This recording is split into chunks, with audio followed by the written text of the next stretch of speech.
Foodie Beauty's live streams, they just seem to be getting worse and worse. But I don't know what I'm really expecting out of her just laying, or as she says, sealing on her couch and just talking. I don't know what I'm really expecting, but it's such a train wreck.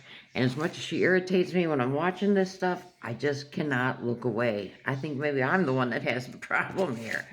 So, of course, she starts on YT, and of course, you know, we have to start with a meal. What would Foodie Beauty be without eating, right?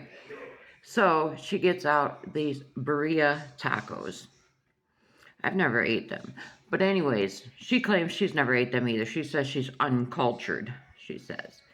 And there's like some kind of it looks like a broth in there. They gave her some guacamole, some hot sauce that was too hot for her. So she didn't eat that. And they gave her a lemon. So she's asking the chat, what does she do with this lemon? Because she doesn't know. Do I put it on this broth or do I put it on my tacos? So anyways, she's dipping these tacos into this like broth, and she's taking bites, and the broth is just oozing all over her face. It was disgusting. It was hard to watch. And she says beefy. This is how she described the tacos. They were beefy. They were good and they were beefy. Then we see her, she's reaching into a bag and she's eating French fries from Burger King. And later in the stream, she says, she admits that she also had a chicken sandwich, a spicy chicken sandwich from Burger King in that bag. So she not only ordered these birria tacos, and she ate two of them, and she says she's taking a break. But then she starts eating the fries from Burger King. And she is just tickled pink. She is thrilled beyond belief that there was condiments in the Burger King bag, because she didn't ask for those condiments. I mean, she is so happy about condiments. It was ridiculous. You would think that they were $100 bills she found in this Burger King bag. That's how excited she really was.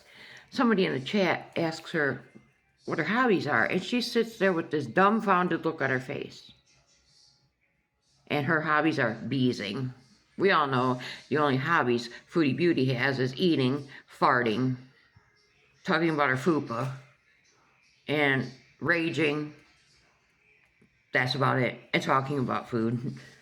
So then she says she'll be back and she's going to go on Kick. So she comes back on Kick. She's outside, of course, smoking once again. Her camera falls down again, as it's been doing quite frequently. And, of course, she has to talk again about us seeing her fupa. And she says that Salah had sent her a picture of her fupa, asking why she's showing this. And she says, you know, she can't help it. And it's kind of hard to hide. And she would need shirts to her knees to hide it. So, what are you saying, Foodie? Your fupa hangs to your knees? Disgusting. Why she feels the need to constantly talk about it is beyond me. Then she starts talking about Amberlynn Reed, about when Amberlynn Reed was on Bus, and when she was on here on all the views that she brought in. So she's talking about Amberlynn definitely brings clout. What her motive was for starting to talk about Amberlynn, I have no clue, because usually, you know, she doesn't really have anything to say about any of the other girls, but except for Rosie, she was still on this, they don't tell you the price you pay. She's still doing that. She is the jealousy is just eating her up with Rosie. I'm telling you. And she's decided she wants to do one thing. If there's one thing she can do, the one thing that she wants to do is she wants to quit ordering out fast food. She wants to make all of her meals. She wants to stick to it, quit ordering out, because, you know, ordering out this fast food, it's not good for her blood pressure. And, you know, she's not going bankrupt, but she's not saving enough. She's not saving as much money as she would like. And she doesn't want to tell us what she actually spends on fast food, because she's been going over her budget every month. But she says her fast food is a big part of her food budget. I can only imagine. I mean, she ordered two separate meals to eat at one time, the Burger King and the tacos. I don't get it. Then she talks about, she's back in the house by this time, And she talks about what she wants to do with her hygiene when she sees Salah again. She talks about she wants to exfoliate her face. She wants to wash her body with 3 different body washes. And she is going to shave all of her body hair. She makes sure to emphasize all of her body hair. And she claims she knows when she's going to see Salah again, but she doesn't want to tell anybody. I'm guessing that it's going to be July, if I had to take a guess, only because of the comment she made a few days ago about the cat BG's birthday's coming up in July, and she would celebrate it if she isn't traveling. And then she backtracked very quickly to say, oh, she wouldn't be traveling. I think she slipped up. I think they're going to meet somewhere in July, and I would guess probably Malaysia, just like they had been planning on before. Then it's getting time to eat again. She's eating popcorn and washing it down with some pickle juice. As she's making something, I believe she called it mafa. I'm not familiar. She says it's an African dish, and she eats it over rice. And of course, she puts a huge portion on her plate. I don't get it. Her and Rosie should team up and see who can eat more. I mean, they're both catering, in my opinion, to the feeder community.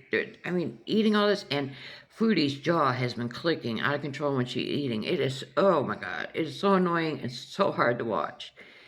Then she says, new clothes she bought the other day, remember we talked about them, the extra large, that she thinks, the 2X that she's sure is going to fit, she's going to wear them tomorrow.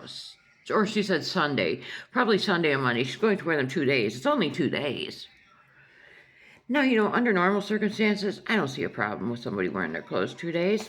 Hell, I do it.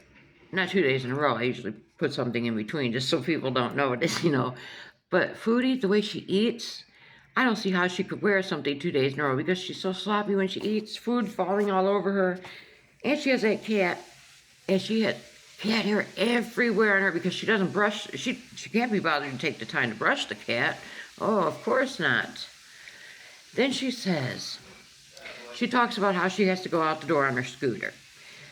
She says she has to try to hold the door open while she's going out. And so she has to put the scooter into bunny mode, as she calls it, to go really fast to get out the door before the door closes on the scooter. So she was doing this the other day, and she ran into, physically, I believe, the way she made it sound is she bumped into her neighbor, the one that's to the left of her, with her scooter.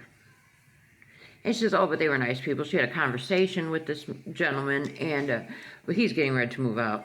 I can only imagine why. I would move out too if Foodie Beauty was my neighbor. The way she's constantly shrieking at all hours of the night, hollering at to get PG. I could, no. Then she gets to talking about this pedicure again, this pedicure that she's been talking about for days. She's decided that she's going to do the pedicure herself. She has all the supplies to do it, but this is dependent upon whether she can reach her feet or not. And she makes sure to tell us that this will be a big victory if she can reach her feet to do this pedicure herself. I mean, come on now. She hasn't even trimmed her toenails in 7 months. You can't tell me that she's going to take the time to file her feet, soak her feet, lotion, put on, do her nails nice. You can't tell me she's going to do that. I mean, and that was basically everything. So she's going streaming hours at a time. In less than 10 minutes, I can tell you what she'd done in hours. And she wants to she again goes back to about the e-begging, people e-begging. And it's through their own fault that they're homeless and this and that, and they're asking every day for money, yada, yada, yada. And she says, why don't they get on a monetized platform? Does she not realize how long it takes to get monetized? I've been on here 2 years, over a year anyways. I've been on YT at least close to 2 years now, FB, and I'm not monetized on any of them yet. It takes a long time. You have to get your follower count up, your watch hour, and all these requirements. She asks if someone could just get on there and then within a week be monetized. I don't know. But yeah, that's everything. And there's a shawarma festival, I believe she's supposed to be going to either today or tomorrow. And then there's also some Brazilian festival she's going to be going to. So we'll see if that really manifests. I'll talk to you later.